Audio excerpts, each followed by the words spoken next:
Des vagues causées par l'affaire Monique Koumatekel, une vidéo d'un éventrement circulant sur les réseaux sociaux, les différentes versions des autorités ou de la famille et enfin la remise en question par le ministre de la Communication du traitement de cette actualité par les médias camerounais. Les journalistes leaders d'opinion, tantôt partisans ou même manipulés par les sources d'information. Il y a quand même beaucoup de dérives aussi du côté de ces acteurs-là, des journalistes, dans la compréhension à un moment donné de ce que c'est qu'une violation des droits humains ou ce que c'est qu'une conformité. Comme vous le savez bien, il y a toujours un souci pour le politique d'orienter un certain nombre de débats et d'actualités politiques.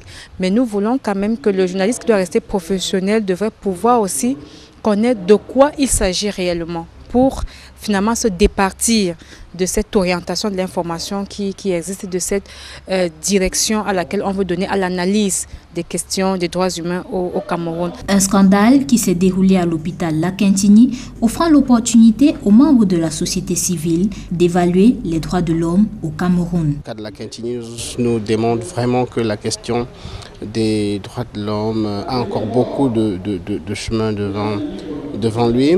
Heureusement que les organisations de la société civile sont là pour veiller au grain et pour s'assurer que malgré les quelques dérapages et débordements, au moins qu'on reste concentré sur la défense des droits de l'homme.